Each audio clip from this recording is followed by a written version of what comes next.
Les amis, j'espère que vous allez bien. Aujourd'hui, on va enfin vous présenter une voiture assez bizarre. Je suis avec Isma. Salut. Je suis avec Riri. C'est la coulette. Il fait très froid ce matin, mais ça vaut le coup. Regardez les amis. C'est vrai que quoi qu'il arrive, il a une belle dégaine. Tu sais que c'est une voiture Isma qui a très mauvaise réputation.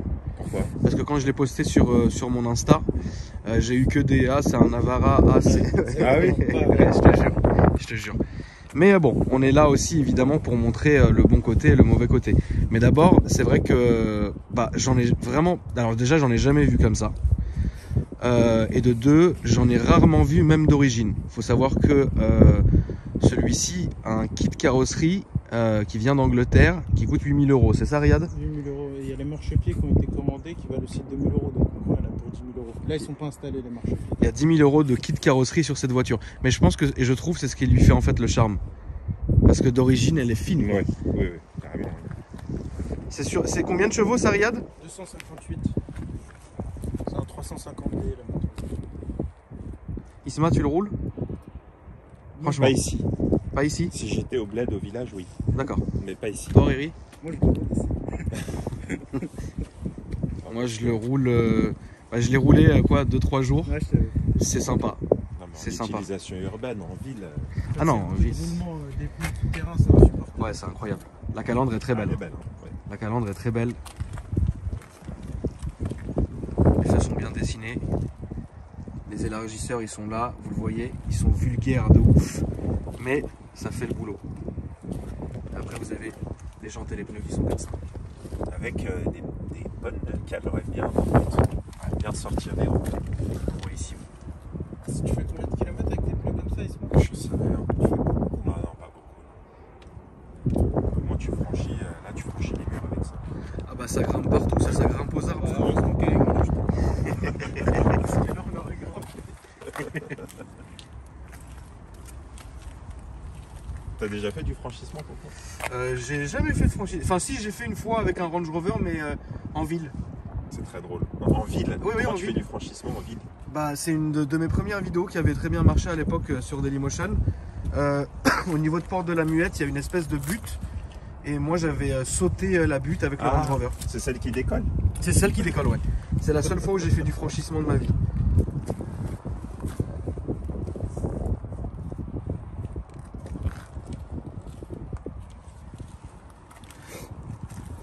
Alors c'est bien que tu sois là, mon Isma, parce que tu vas pouvoir nous parler du marché sur cette voiture. Alors c'est une voiture que tu peux facilement encore trouver en Allemagne neuve dans les 50 000 € sans Ouais. le kit carrosserie. Ouais. Alors par contre attention, quand tu ramènes la voiture d'Allemagne, tu as tout ce qui est malus, écotaxe Ouais. qui va avec. Donc ça vaut dans les 50 000 €. Après une installation comme ça vaut dans les 8 000 €. Ouais. Donc autour des 60 000, si tu veux une toute neuve, tu peux avoir un truc déjà assez sympa. Et c'est dur à vendre? C'est comme ça, non? Quand il est configuré comme ça, franchement, on a eu pas mal d'euphorie quand même sur la voiture quand on l'a passé en annonce. Parce qu'elle a quand même 40 000 km, elle est 2018. Donc là, on est sur un budget de 50 000 €. Ouais. Et on a eu beaucoup d'appels dessus. D'accord. T'étais inquiet quand tu l'as eu en dépôt-vente, celle-ci? Bah ouais, j'ai dit c'est assez atypique. Alors après, est-ce que les gens vont payer le prix fort pour l'acheter en Mercedes? Parce qu'elle existe aussi en Nissan et en Renault, Oui. qui sont forcément un peu moins chers aussi. Après, je connais pas l'écart de prix, j'ai pas été Moi faire non plus. l'étude. Moi, honnêtement, J'ai moi juste non fait plus. des comparatifs en classiques, mais il n'y avait rien en comparaison Ouais. par rapport à celui-là quand je l'ai mis en vente. Peut-être que d'ici là, Oui. on en aura d'autres, mais ça reste raisonnable. C'est pas un très très gros budget pour Et un puis gros c'est- pick-up comme ça. Donc c'est pas vraiment un risque pour toi? Ah non, non. C'est pas une voiture par exemple que... Est-ce que si par exemple tu avais pris ça en stock, est-ce que en tant que vendeur automobile ça t'aurait fait peur de garder ça dans ta... Non, pas du tout. Non, pas il y a du tout. toujours un marché sur les pick-up. D'accord. Notamment les sociétés, tout ce qui s'ensuit, ils achètent ce genre de véhicule, donc ça se vend. Ouais. Et aujourd'hui en carte grise on est comment là-dessus? Je sais plus, tu avais fait la simule pour le client Non, ou j'ai pas? pas fait la simulation. Il faut savoir que le client qui nous l'a réservé, il n'était pas du tout parti sur un Classics. Il est tombé par hasard sur l'annonce, il a eu un coup de cœur pour le kit et tout, quoi. D'accord. Et Ok. du coup, il est venu le chercher, il l'a réservé. Mais on est moins de 5 000 € quand même. Ah oui, oui, Oh, mais en oui, fait, alors. c'est l'écotaxe du départ quand la voiture est neuve, où tu payes un gros malus. D'accord. Après, c'est les chevaux fiscaux, et je sais plus à combien de chevaux elle est celle-là. De son côté, ça peut être 16. En chevaux fiscaux, je veux dire.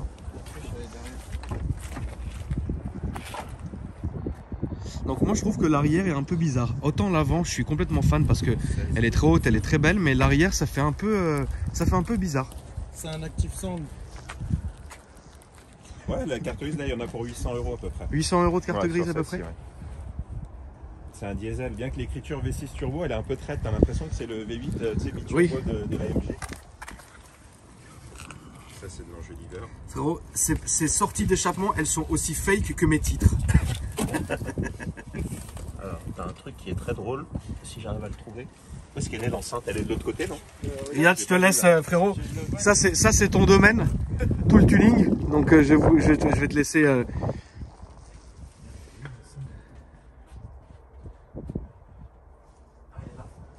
Tu veux filmer ou pas? Ah bah bien sûr. Tiens, regarde. Attends. Tu vois le truc que tu vois là, Ouais. Tu le vois ou pas? Ça là. Montre-moi. Ça c'est une enceinte. Le tube. Ouais. Ok. Vas-y. Vas-y.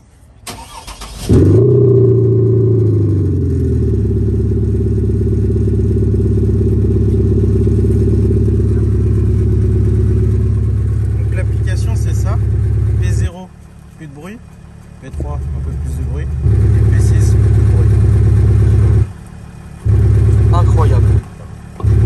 Une installation comme ça vaut 1500 € à peu près. Contactez Riyad si vous voulez l'installer sur votre diesel. Non sérieux, tu sais où le mettre? Tu sais où le faire ou pas du tout? Oui, j'ai un prêt. Attends, gars, ok. Sous-traitant. Ok. Il fait ça et c'est environ 1500 €. D'accord, t'es un ouf. Tu veux que je mette des coups de casse?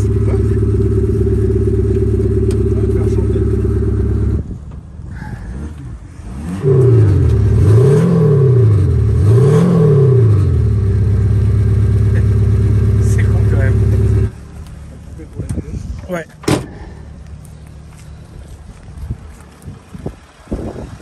Tu peux m'ouvrir le moteur, Gris, s'il te plaît, frérot? Alors, est-ce que j'ai le droit de dire que c'est vachement sommaire, quoi? Plastique. Encore là, ils ont fait quand même un effort parce que c'est une Mercedes. Oui. Petit cuir. Les autres, c'est pire.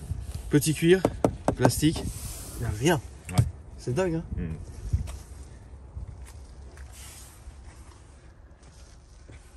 Donc là, il y a les sièges cuir et Alcantara avec de la surpiqûre. Donc là, c'est du cuir. Et là, vous avez de l'Alcantara. Et là, vous avez les deux bouches de sortie d'aération derrière. C'est vachement sommaire, hein, c'est boum quoi. Petite extension de palette. Oui, extension. Il y a une petite extension de pales qui sont là. Ça, c'est le nom du transformateur là sur les appui-têtes. Si tu filmes l'appui-tête, tu vas demander Chanta. Ouais. Et ça se présente comme ça avec l'écran, les bouches d'aération. Évidemment, c'est une boîte auto, les amis.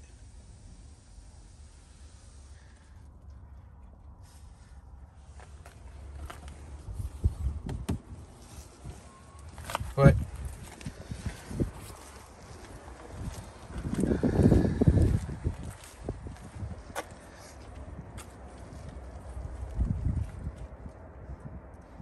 C'est étrange quand même, hein.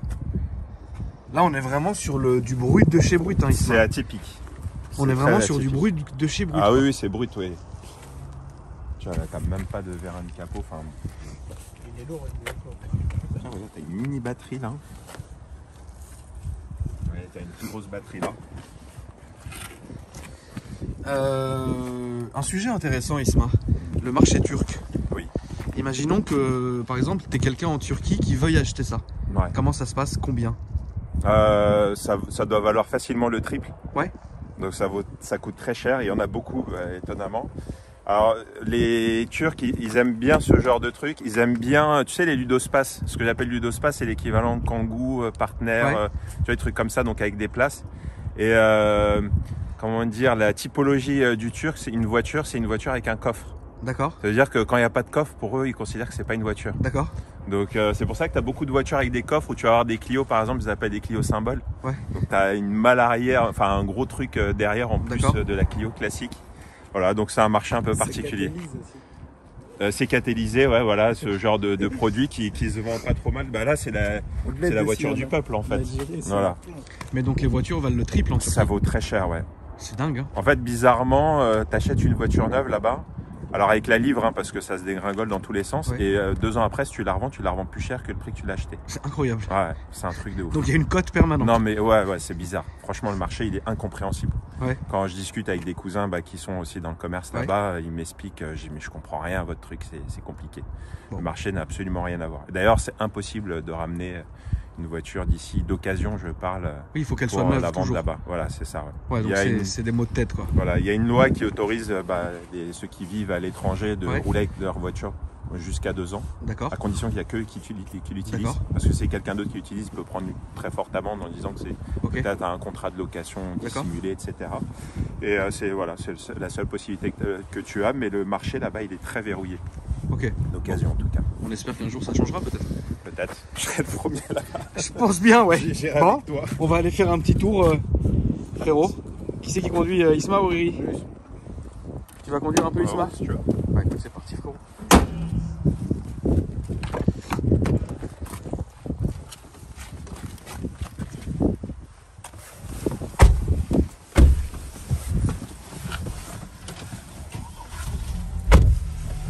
Riyad, ça ou le Ford Raptor? Non, Raptor. Moi aussi. Et toi, Isma? Ouais, Ford aussi, j'ai une petite préférence parce que là, en fait, tu vois, je suis monté dans la voiture, mais j'ai vraiment l'impression d'être dans une Nissan. Ouais. Je t'assure, hein, bon, après, il y a le logo qui est là et les compteurs Mercedes, mais tu sens que C'est pas la t'es coulette. pas dans une Mercedes. Ouais. Ah, regarde le truc de vitesse là, ça. Elle est où la clé d'ailleurs? Il y a. Elle est sur moi. Montre-la, je crois que c'est une clé de Nissan. Ah oui. Incroyable. Bon, après, c'est coupleux, hein, ça marche bien. Bon, le bruit de roulement permanent que tu as à cause des À pneus. cause des pneus, ouais, c'est... Bah franchement, ouais, je pense que... Bah je sais pas, en fait moi si tu veux, si j'étais par exemple à la campagne ou je sais pas où, et que j'avais besoin d'une voiture comme ça, j'irais vers un Ford Raptor en fait. Ouais. Je prendrais pas ça, tu vois. Mais après je respecte bien sûr bah je respecte le délire quoi. Mais bon. C'est pas beaucoup plus cher un Raptor en plus. Bon, après, je pense que quand tu prends ça, c'est pour typiquement le client qui voudrait acheter le Nissan, mais un peu plus haut de gamme. Tu penses? Plus sympa, avec des meilleures finitions, un truc un peu plus classe. Je pense, ouais. Sinon, ça se conduit bien. Hein. Tu n'as pas cette impression de... Non, c'est vrai que c'est assez souple, Ouais, mais c'est vrai que le son des roulements là, enfin du bruit de pneus, pneu, ouais. il est omniprésent en fait. Et sur l'autoroute, pour l'avoir essayé aussi sur l'autoroute, c'est quelque chose que tu entends sans arrêt. Après c'est bon, c'est pas mal. Hein. Tu penses que ça consomme pas mal aussi? Très bonne question, on va regarder. Voilà, quand j'accélère, à chaque fois, je suis à 20 litres. Bon, là, depuis 1 km, on est à 20 litres. Mais sinon, en mixte, regarde, t'es à 11 litres. Donc 11 ça litres va, au 100. finalement, sur les 1500 derniers kilomètres parcourus, avec une vitesse moyenne à 31 km/h. C'est-à-dire qu'elle a fait quand même pas mal d'utilisation urbaine. 11 litres, ça reste très correct. Par rapport Ça au reste gabarit. assez correct, c'est vrai. Mais il était évidemment important qu'on la filme pour la montrer à nos abonnés, pour qu'ils puissent un peu, en débattre dans les commentaires, parce que bah, c'est une voiture qui, lorsque je l'ai mis en photo, m'a beaucoup été demandée. Et donc c'était quand même important, c'était quand même un peu important de la filmer. Mais c'est vrai que, alors déjà c'est pas bateau, en fait, ça va pas dans tous les sens. C'est pas non plus, enfin c'est confortable, mais pas trop, enfin c'est bizarre. En fait, ça me fait le même effet que... Alors, c'est vraiment pas du tout le comparatif, mais avec ses roues, et ça me fait la même sensation quand tu es dans un camion seul, dans un tracteur sans la remorque, et que tu passes sur un dos d'âne. Ouais. En fait, tu ressens toute la route. Et c'est un peu ce que ça me fait, ici, comme genre de ressenti. Mais sinon, je trouve que ça se conduit bien. Et c'est assez silencieux quand même. Maintenant, je pense que conduire ça en pleine ville, faut être vraiment fatigué en fait. Parce que frérot, en pleine ville, tu passes nulle part. Puis c'est long et haut, hein, tu vois. Je pense quand même qu'il faut avoir une belle utilisation. Mais bon. T'as les indications ici, dans quelle direction? Ouais, C'est une boussole intégrée. Au cas où on se perd dans le désert. c'est ça. Après, je sais pas si c'est vraiment solide, tu sais. Si, je pense. Hein. Tu penses quand Là, même? oui, là, tu peux aller faire du tout-terrain avec ça, ça tient. C'est fait pour en même temps. Ouais, mais moi, j'oserais pas.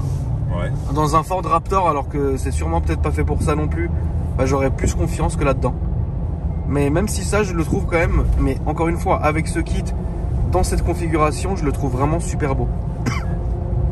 Après, tu sens que tu vois, c'est pas une voiture qui est faite pour être lancée, tu vois. Ah oui, non. Bah là, déjà, ouais, la direction, t'es sans arrêt. Ouais. Tu sais, on dirait qu'on est dans un film et que c'est des acteurs qui conduisent alors que la voiture est sur remorque. Et tu sais, tu bouges le volant un peu comme ça. Mais c'est vrai que là, la route, on la sent beaucoup. Hein. C'est vrai qu'on la sent beaucoup. Après, il faudrait pas hésiter, les amis, à nous dire ce que vous en pensez simplement dans les commentaires. Est-ce que vous achèteriez ça? Qu'est-ce que vous en pensez? Est-ce que c'est une catastrophe? Est-ce que c'est une trahison de la part de Mercedes ou quoi que ce soit? Mais il était important qu'on la filme. Donc bon, j'espère que la vidéo vous a plu. Si c'est le cas, vous me le dites dans les commentaires. N'oubliez pas de vous abonner et d'activer la cloche. Le lien de ma chaîne gaming aussi est en description. Et puis évidemment, nos Instagram à tous respectifs que vous avez vus pendant la vidéo. En gros, ça devait être ma plus belle intro depuis des mois, celle-là. Outro depuis des mois. Magnifique. C'était carrette. C'était la coulette. T'as rien oublié. J'ai rien oublié. Salut la famille, à bientôt.